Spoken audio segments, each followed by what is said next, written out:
And just like that, we're moving on, ladies and gentlemen. It's the Dallas Cowboys versus the Green Bay Packers at AT&T Stadium Sunday afternoon. We are licking our wounds after being mauled to death by the Chicago Bears in Chicago last Sunday.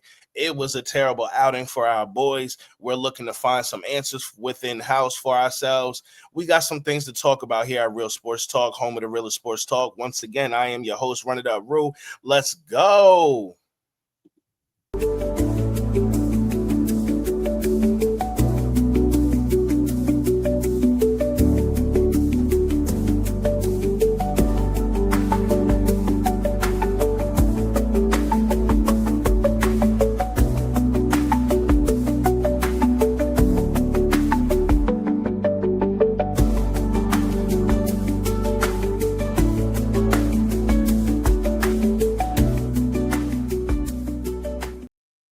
It does not matter if we're ready to take on the Green Bay Packers, if our defense can stop a nosebleed. It does not matter if we can decide to run the ball on 3rd and 1. No, it does not matter any of those things, ladies and gentlemen. What matters is what Jerry Jones, Brian Schottenheimer, Stephen Jones, Will McClay, all these guys in office, what they decide to do. It does not matter what we wish. But the Dallas Cowboys must move on. They must pick themselves up and figure things out for sure. It was an ugly outing against Chicago Bears last Sunday. Just a terrible outing defensively. Offensively, we definitely have some things to fix. We lost some guys, unfortunately, due to injury. But it's next man up. And we're going to talk about those injuries here. We're going to pull up some press conferences from some individuals, see where they're thinking. We got a lot to talk about. So you come in, get comfortable, understand that this is a marathon, not a sprint. Once again, thank you for coming and enjoying this afternoon with me. Run It Up Rue at Real Sports Talk, home of the realest sports talk. You already know. But yeah, so let's just hop right into it, right off the gate. We got your boy Brian Schottenheimer speaking, addressing the media yesterday. I'm gonna go ahead and throw that up for you guys and take a listen, and then we'll go from there, kind of chop it up, right? Let's go. Let's bring my guy up. Boom. And let's get Dallas Morning News. What's the status on CD Lamb after his injury? Right out the gate. Yeah, gonna miss some time. But CD is a guy that heals quickly, and he will do everything in his power to get back. But it does look like he'll miss a little bit of time. You said miss a little bit of time. What's the time frame there? Yeah, I'm not going to put a timetable on it. Probably unlikely he plays this week, but we'll see. Diggs and Clark also got nicked up. They did come back, but what's their status, you think? Yeah, I think those guys, I think they're okay. We're still running some tests on some guys, but I think both those guys we kind of came out pretty clean. Clarence Hill, DLLS Cowboys. What changes for the offense without Lamb? Guys have to step up. I think that's a big part of it. I think we are very fortunate to still have a guy like GP. I think you saw Terp step up and make some plays. Jake Ferguson had an awesome game. But look, injuries are unfortunately a big part of this business, and it's hard to replace a guy like CD. But guys got to step up and do that, and it gives us a week to do it. This is really the second week in a row we've had to adjust kind of on the fly on game day. The week before it was Terp. When Terp went out, you got to move some of your personnels and stuff around, and had to do that again yesterday with CD. But still got plenty of ammunition to go do what we got to do. I know Lamb has been used as running back before. Any second guess on using him as a runner, certainly with Williams going so well? No, absolutely not. You call passes and runs for people and try to get them the ball, and it's unfortunate, but we're going to still, call quarterback runs with Dak at times, and you hate to see it happen, but no second thoughts. So let me just pause on right there. So it's not that I have a problem with running CD out the backfield. My biggest problem, like I said in my post-game show, was the flow of that play. There was no motion. There was nothing to disguise what we were about to do. We literally lined up and said hike and tried to beat the guy to the outside. It's just not going to work in this NFL. You got linemen and linebackers and safeties and corners all running for something. You just can't do that. Right, you have to throw some disguise in there, some kind of wrinkle to get the defense guessing. So, was this an injury that could have been prevented? Yes. I don't even think the play calling in the time that he called this play was correct. Javonte was moving that ball. He was running physical. We did not need CeeDee Lamb to run the ball right then and there. And on top of that, if you were going to use CeeDee Lamb, like I said, disguise it. Throw some motion in there, something. But you just can't put him in the backfield like a running back and then expect him to do running back things. He's not a running back, right? What you're trying to lean on is his explosiveness and his versatility and shiftiness to, break a tackle or two or be able skinny enough to get through a tight little hole and get upfield with that burst. But in reality, I feel like we've had other players that we could have utilized. And if we're going to utilize CeeDee Lamb, let's put him in advantageous positions. Let's get some motion going on that line. Let's get the defense thinking, is he going left? Is he going right? Is this ball even going to CeeDee Lamb, or is it just a disguise is it an actual pass play?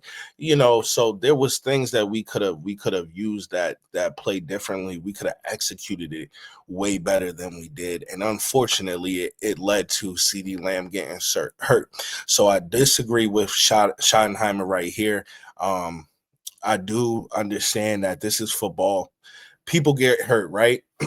But with that being said, you want to make sure that if they do get hurt, it was for the right reasons. I'm not sure the reasoning for this injury is either correct or a good enough. The risk did not weigh that the outcome, in my humble opinion, for what we were already doing versus how you lined him up. If the play looked better, we chalk it up to just injury. But I have concerns about how the play was even executed or called to be ran. So, some people may disagree with me. Some people may agree with me. But let's get back to Schottenheimer here. Let's listen to what he had to say. Let's finish up. Brian Taucher with ESPN. Pickens has been in the quote #1 role before. Is that a benefit that he has the experience, knowing the attention that comes with that? Oh, absolutely. Yeah. I mean, this is going to be nothing different for GP in that regard. But again, if CD doesn't play, I think, he'll miss having his buddy out there with him. And I think that's where CD's leadership and professionalism will show up. He'll certainly be getting ready to play. And if he doesn't, I think his leadership and his captain, his makeup of why he's a captain will be important for, not just GP, but the other guys on offense. And, CD's tough, man. So, we'll see. I wouldn't bet against CeeDee Lamb, but we'll see how he does. And defensively, you guys have been on this path for 4 or 5 months now, from the offseason to now. And we didn't see a bunch of busts in training camp.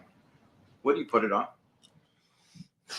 It's a hard question, Todd. I mean, there's been multiple things. I think, I say it all the time, and you guys don't, have to like the answer, but it's the truth. It's different things, Trayvon comes up on a 3rd and 8. He's a little too tight on 3rd and 8, needs to play back. Comes up, goes for a quick jam, and his feet slip. So there's a touchdown.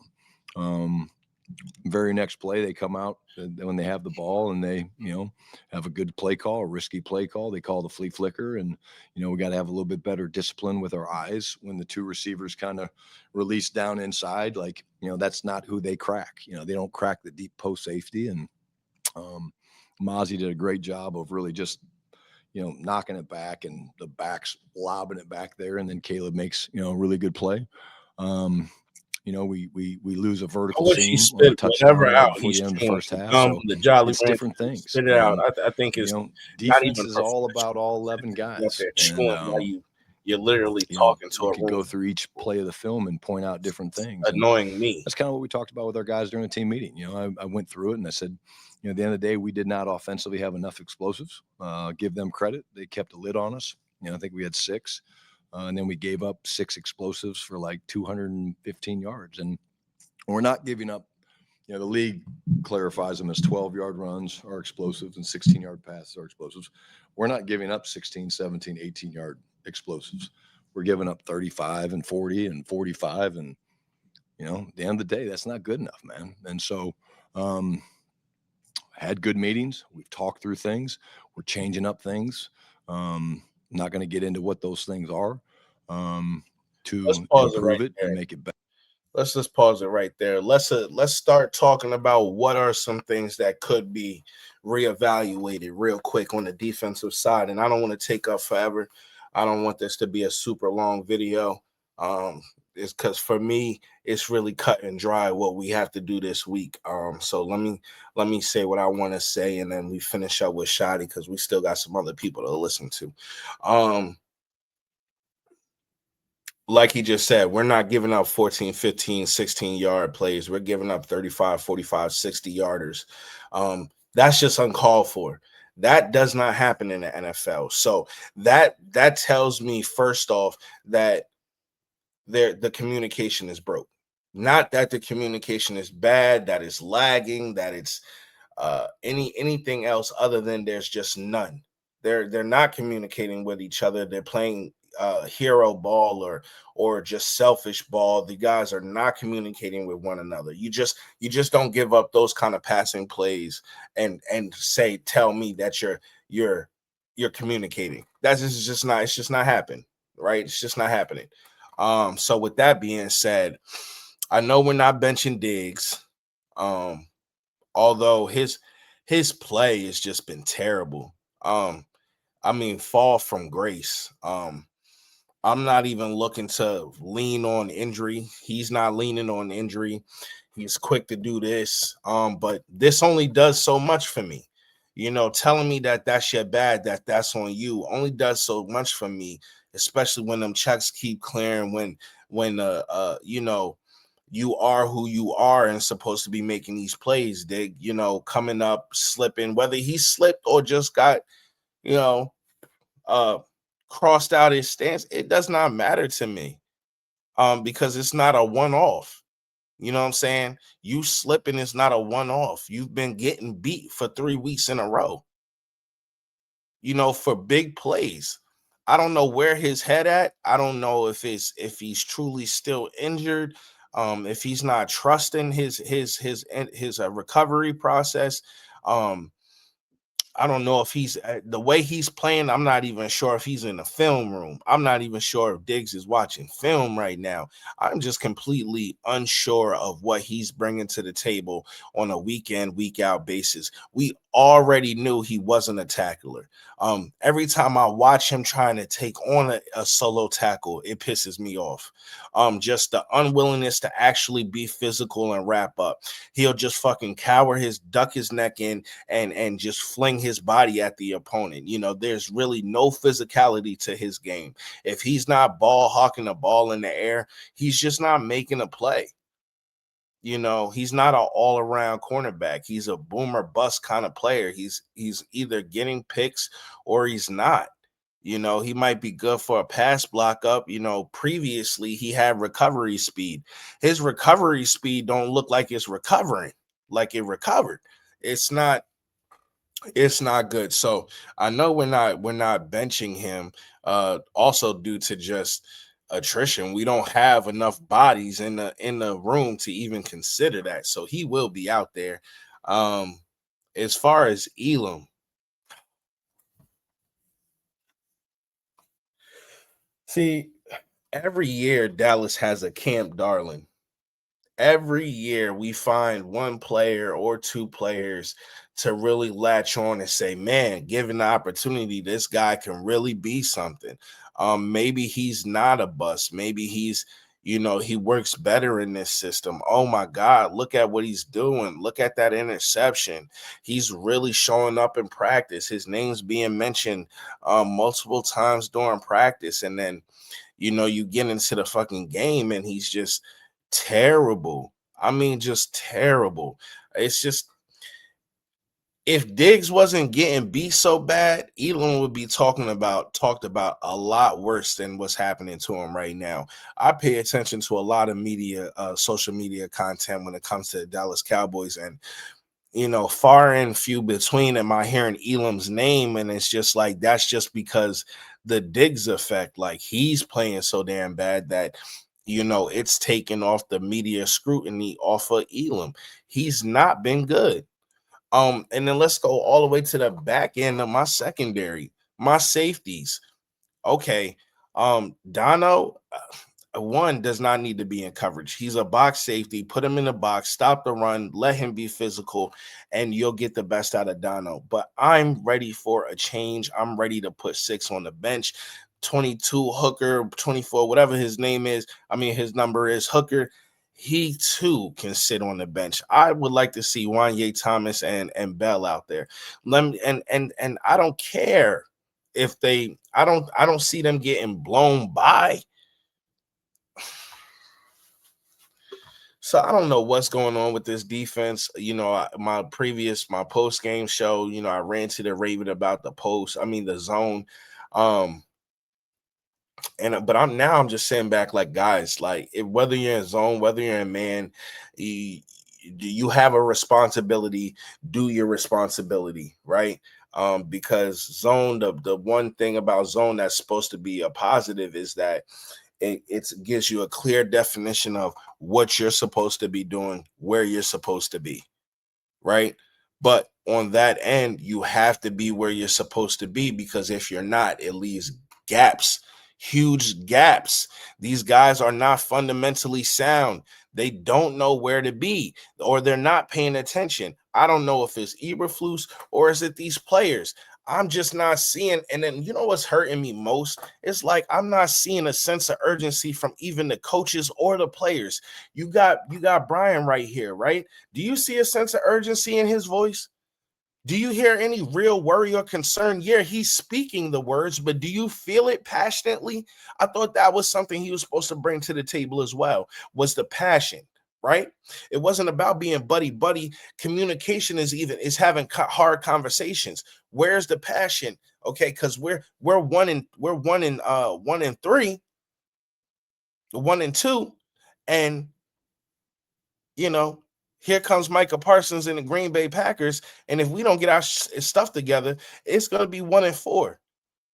You know, so we all tried to talk ourselves up about this coaching staff all off season and the great job that we believe they're going to do. Ultimately, these guys were hired by Jerry Jones, so that alone puts an asterisk next to their names in my book. I just don't sense the urgency, and that is what's frustrating the most, because these are Jerry's guys.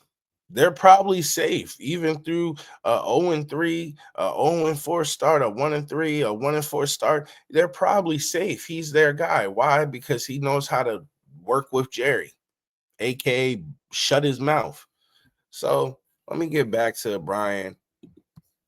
Better from the way we meet, from the way we're game planning, all that stuff. But you know, the players are not the only ones that have to be better.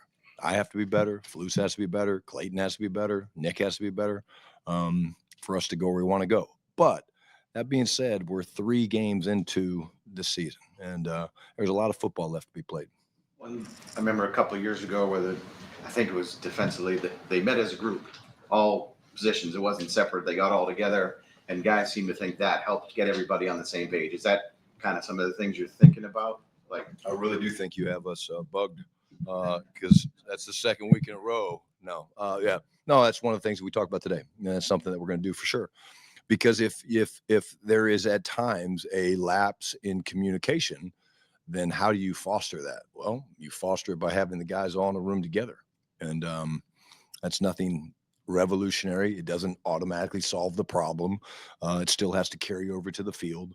But again, the standard is not the standard, and therefore we will make changes. And some will be schemes, some might even be personnel. We'll see. But we expect to play better against a really good opponent coming in here Sunday night. John Machota with The Athletic. Do you believe that all the defensive players have bought into what Matt Eberflus wants to do in his scheme? Yeah, I don't have any reason why not. I think when you're not playing well, John, there's going to always be doubts. And that's the other thing I said to the guys today. I really told them two things. I said, number one, today is all about us. Let's focus on us. Let's go through these meetings. I talked about the things I messed up in the game. There's certainly things I messed up in the game. And I was open about that. I said, you guys have to do the same thing. Take accountability for the things you did. One thing I'll say for Trayvon that was really powerful for me to see is immediately after the long touchdown pass, he was like, hey, that's on me, and that's progress, man. So That's progress. Again, confidence in this league is interesting because it comes and goes fast when you're playing in such a competitive league. And I don't think it will take long for us to get the confidence back, but I would understand why guys might be like, oh, what about this? What about that? But no, I have complete trust in what we're doing from a scheme standpoint. We'll look at maybe making some changes. We will make some changes. But yeah, in terms of the players, I think that they've bought into what we're trying to do as a football team, and we just got to execute better. It doesn't show. What would you say gives you the most confidence that stuff will get fixed and it won't be a third, game in a row of the big plays? I would say it starts with the leadership that we have on this football team. Guys like Donovan Wilson, guys like Osa. I guess his ass won't be on the bench. Cooker. They're prideful guys, man, and they realize that we can't be those explosive plays. We have to be better on third down. We're not getting off the field on third down. I think we're last in the league on third down. So we'll take a hard look at that. I think we're giving up something like 55% or something on third down. And it's actually, I think we're middle of the pack in what that third down D&D is. It's like third and 7.2 or something is what the average is. But we're giving up like 9.2 yards on third down. And that along with the explosives are hurting us. And again, I understand why teams don't want to try to run the ball against us. I wouldn't run the ball against our defense. We're playing the run really well. I'd just sling it all over the place. And that's unfortunately what we're allowing to happen. And, until we do something about it, it's what we're going to see for the next couple of weeks. Now, hold on. Now, what do you mean the next couple of weeks? Was that a subtle hint? Like, we not going to be okay until we get some Deron Bland and Siobhan Ravel out there on the field? Like, what? Are you telling us that Elam, is cooked and like it ain't going to get better? And let's not hype up this defensive, this stop and the run thing. Let's not hype it up, okay? Because before we shut down the pass, couldn't stop the run. Now we can stop the run, can't shut down the pass. It's literally like a give and take. There's no it's not simpatico at all. It's at all. So we stopping the run, but they passing for 45, 65 yard touchdowns untouched, just running untouched. Last in the NFL on third downs. You can't get off the field. You can't even consider the defense as a bend don't break if you can't get off the field. Because what happens when we get in the red zone? We don't stop them. They get a touchdown. That's not a bend don't break. Fucking 16, 19 play drives. Come on, guys. Right after halftime, you can't do that. And when you talk about potential personnel changes, is that something you address with the guys at the beginning of the week, or is that something you just kind of keep an eye on as a practice week goes by and make that decision later on? Yeah, that's a great question, Nick. It's things that we discussed a little bit today. Nothing's been finalized. You got to see how the injuries play out. You got to see, okay, this guy's going to be okay. It's no different than the Mozzie and Jay thing. Okay, who's earned the right to play? Who maybe is struggling a little bit. And, I'm a big believer, and nobody likes to hear this as a player, but sometimes it's very powerful to watch. You know, I think sometimes when you sit on the sidelines and you watch it, there's things you can learn and garner. But no, I mean, we haven't finalized any of those decisions. But, you know, again, nothing's off the table. Those will be decisions that we probably get more into tonight and tomorrow. And then once we make those decisions, we talk to the guys about it, why.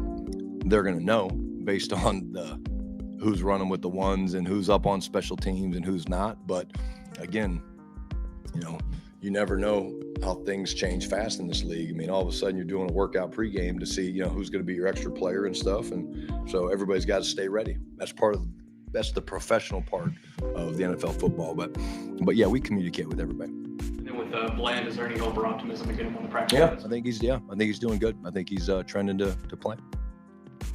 Patrick. Hey, Coach Patrick, welcome to DallasCowboys.com. Two-part question, same position though. With CeeDee Lamb going out, obviously you called more opportunities for Ryan Flournoy. First part of the question, can you talk about how he handled those opportunities and how the potential absence of CD can help him as far as being more productive in the offense? Yeah, young player that really liked the talent, liked the size, liked the strength. I played good. I made some really good plays for us.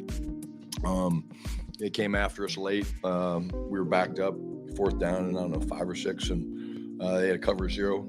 And Dak made a great check, made the perfect check, and hit Ryan on an out route, kind of a contested catch, which was great. Those were things that I would have told you probably this time last year. Man, I don't know if Dak throws that ball to him. He might have gone someplace else, but I think it shows you guys that he trusts all of our guys, and I think that's important. I think that's part of the maturation of Dak.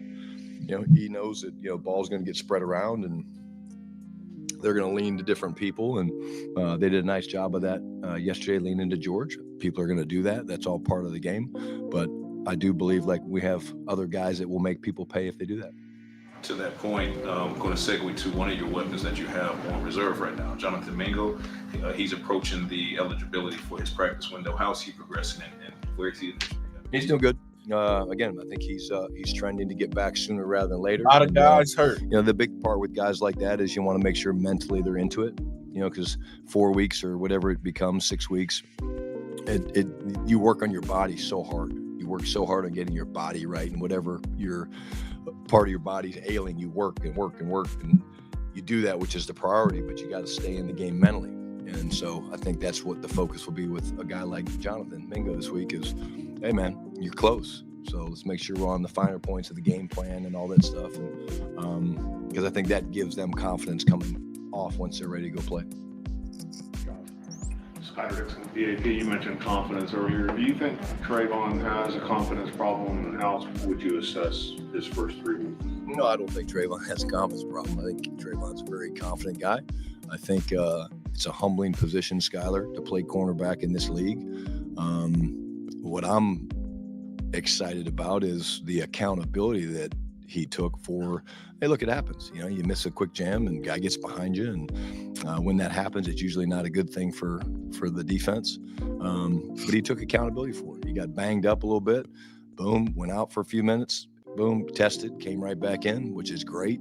No, I don't think so. I think, if anything, I don't worry about Trayvon's confidence. I think our communication, you know, from Trayvon across the board needs to be better. It has to I be don't a think lot Trayvon has a better. confidence issue. It has to be a lot better. Go to LCBS Sports, Brian.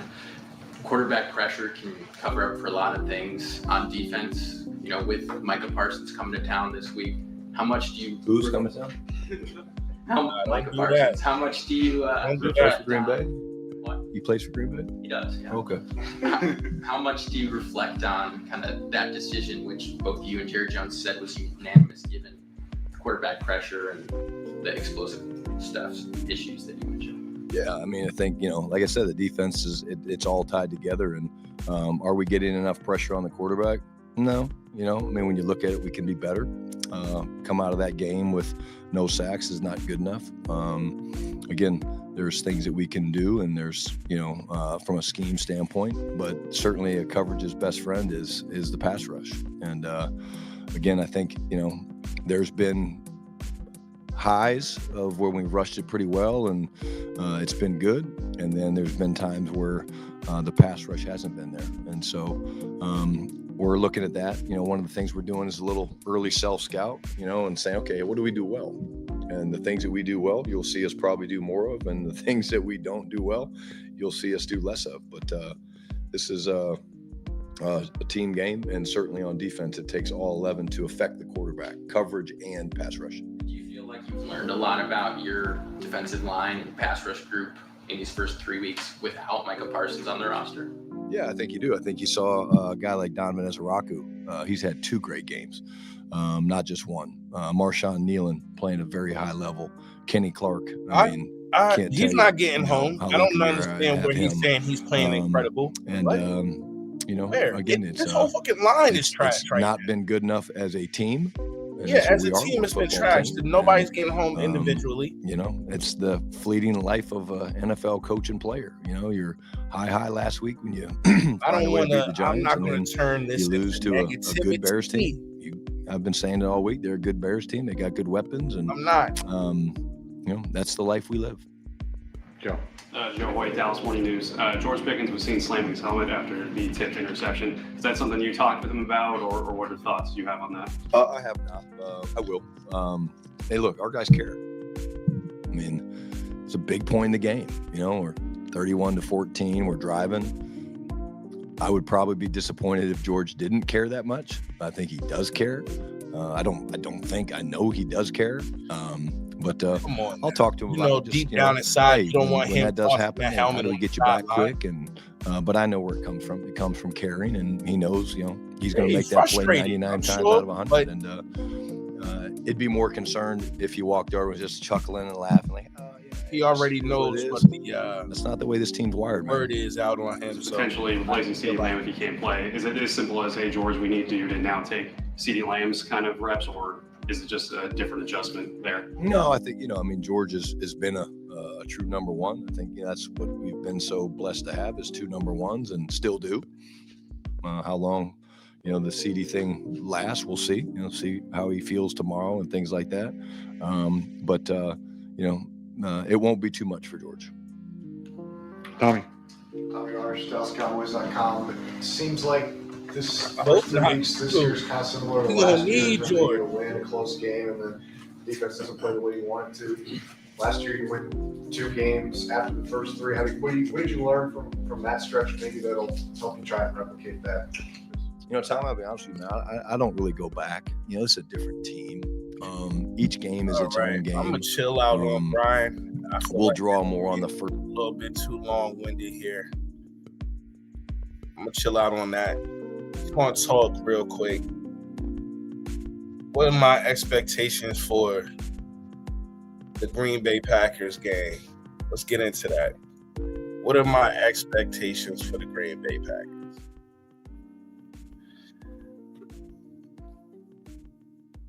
They're coming off a loss. They lost to the Cleveland Browns. So I know they're going to be looking to get back right, fix the ship, plug all the holes that they found last week, and come in and kick Dallas Cowboys' butt. However, my expectations are still the same for this team, regardless of how this defense is playing currently, regardless about the rotation on my offensive line, center out, right guard out, right tackle playing like shit. I'm left tackle, jury's out on him. Four's in the building. Four's at home, but that's for another episode.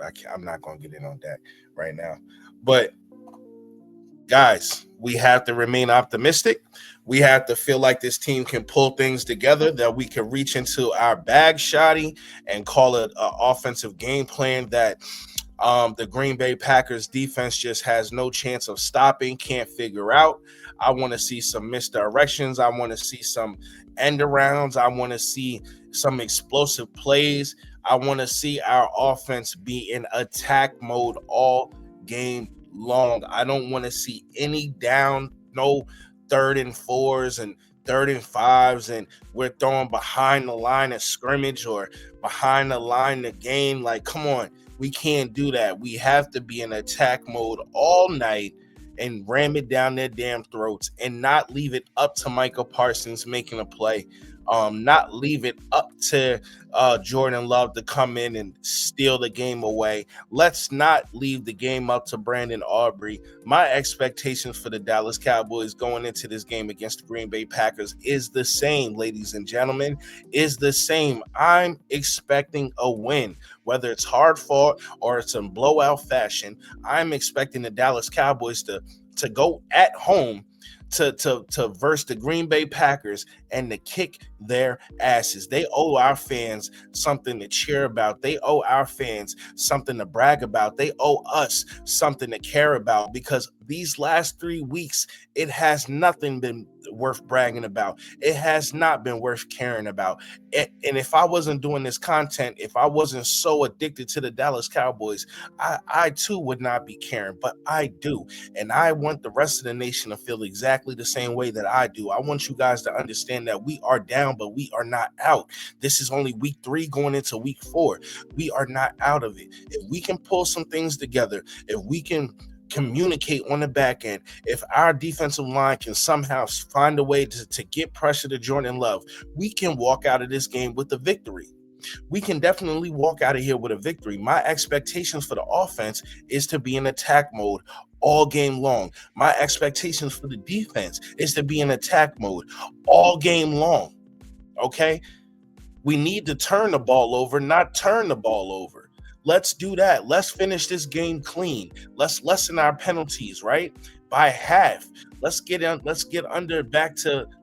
to week 1. 4 penalties. Can we do that? That was an offensive masterpiece when it came to not getting those yellow flags on the field, not getting those red flags on the field.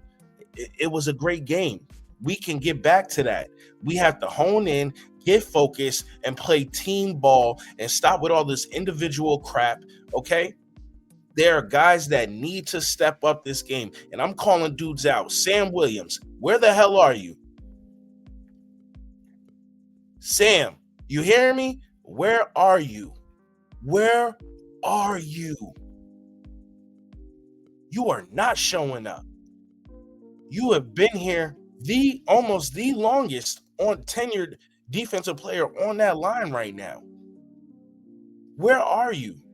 You are not showing up. You are not stepping up to the plate. You are not creating pressure. You are not getting home at all. I need this defensive line to step up, not just stop the run. I'm grateful for that, but it's so much more. We have to play sound football on defense and offense, but we must play sound. We must play together. We must communicate. I don't know what Eberflus has to do to get these guys to communicate, because the last thing I'm going to do is sit here and believe that Eberflus is not teaching these guys communication. These are veterans, by the way, the communication, the importance of communicating. I'm not going to sit here and believe for 1 second that Eberflus is not preaching that.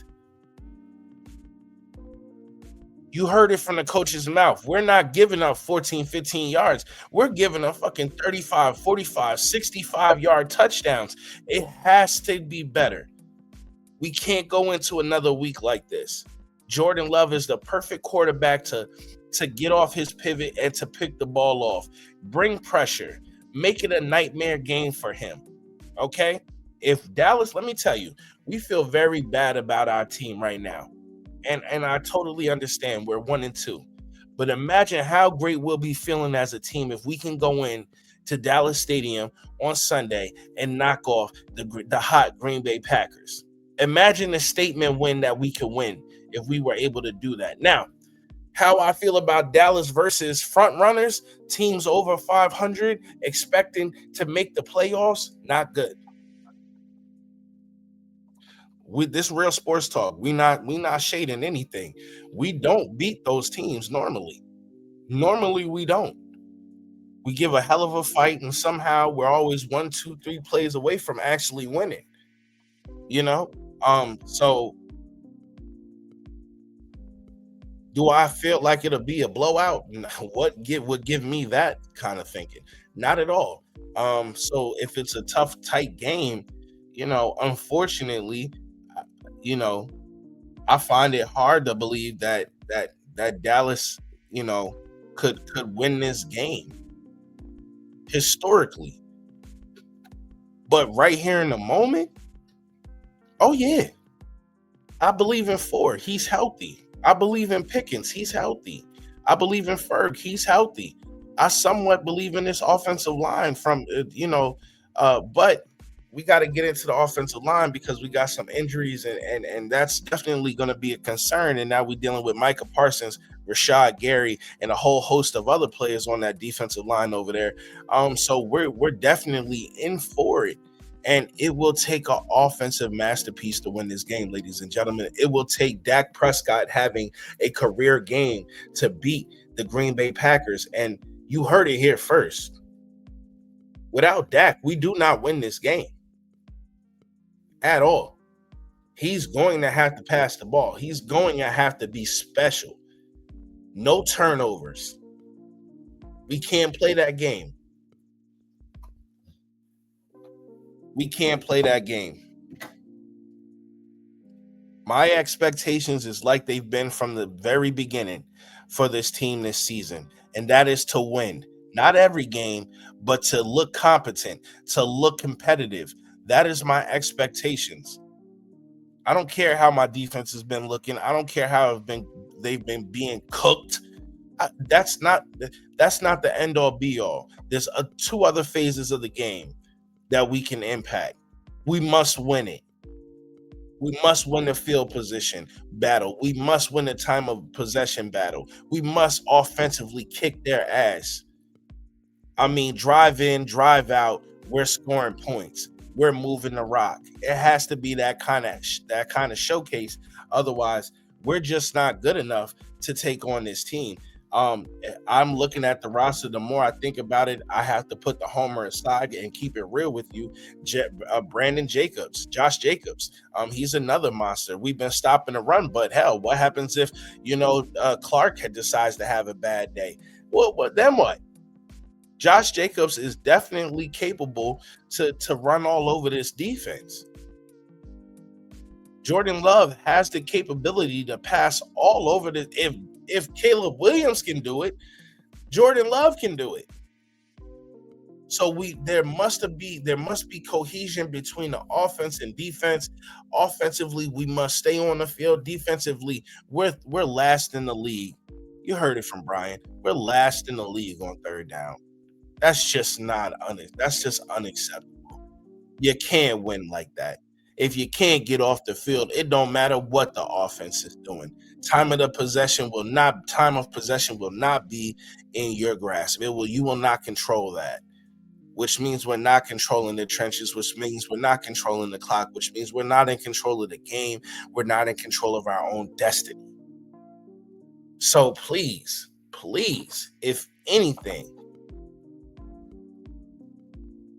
we have to play a better game all across the board than we've been playing.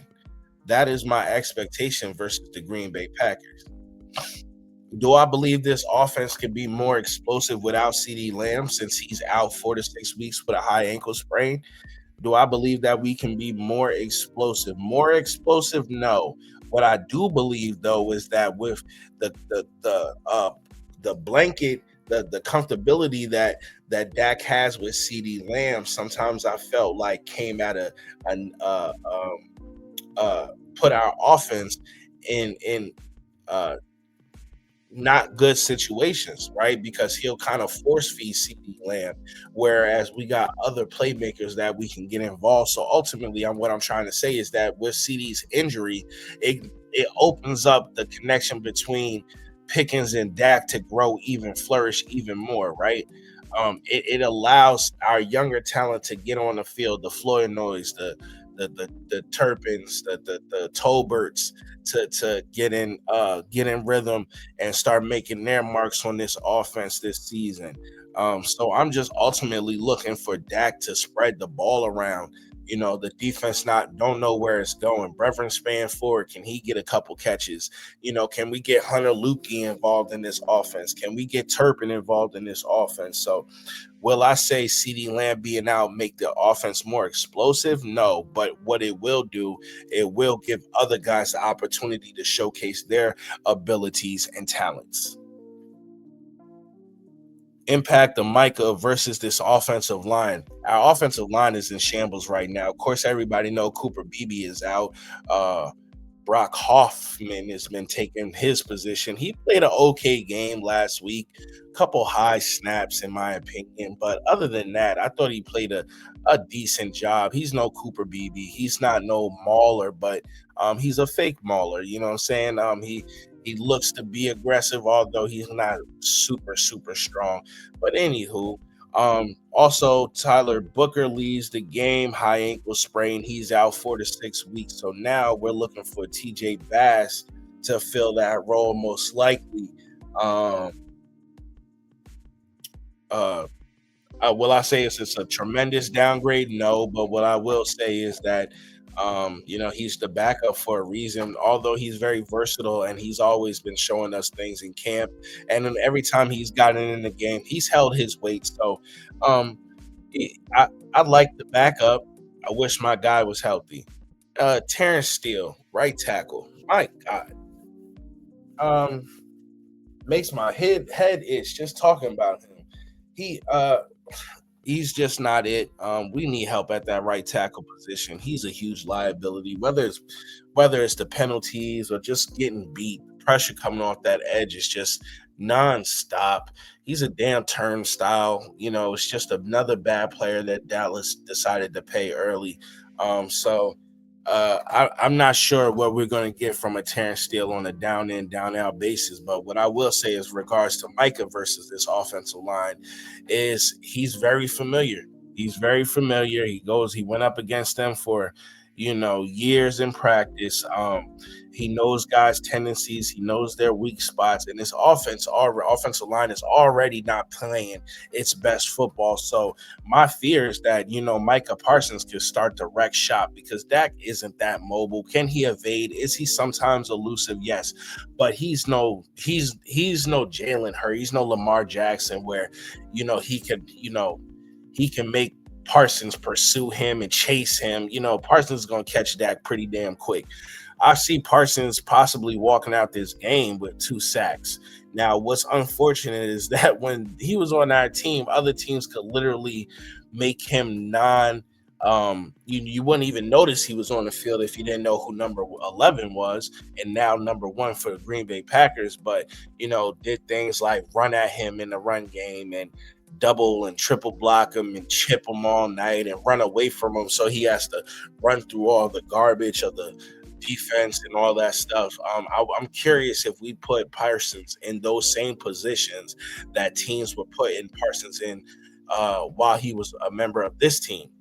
If we don't do that, I think that would be very, very stupid for the simple fact that you got all the tape in the world on how to play against Micah Parsons being, other teams sometimes took him completely out the game. So we should be able to affect that. But with that being said, while we double teaming him, doubling triple teaming him and chipping him, well, what we going to do with Rashad Gary? You see what I'm saying? So it's definitely interesting with this offensive line. If it can show any form of consistency throughout this game, it'll be great. It'll be great. As far as the defensive line, we just need pressure. Hopefully, Jadeveon Clowney makes his debut, and he can be an ultimate professional. Somebody that the other guys feel like they can lean off, learn off, and ultimately take up those double teams so other guys can get home. We need sacks. We need pressures like yesterday. So anything added to this defensive line right now is only a plus. Am I expecting him to play a high volume of snaps? No. Am I expecting him to have crazy input on his game? No, but can he set a block or take away a blocker and leave it open for somebody else to eat? Hopefully that is what happens. So Jadeveon Clowney coming on to this defense, the jury's still out about it.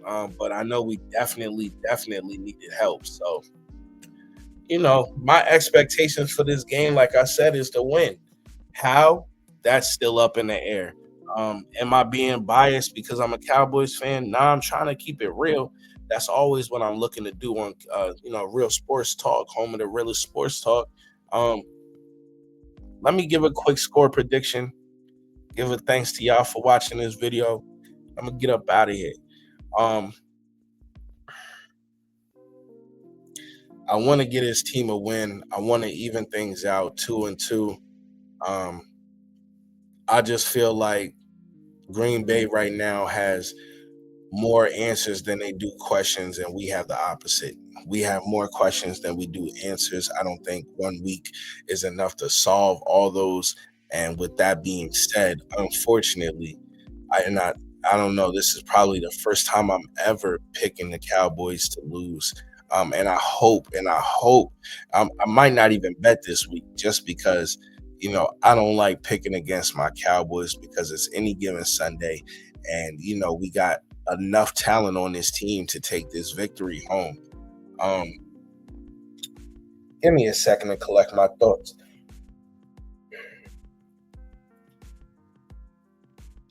I gotta give you two opinions. I gotta give you two score predictions because I gotta get my homer out, and then I also gotta keep it real with y'all.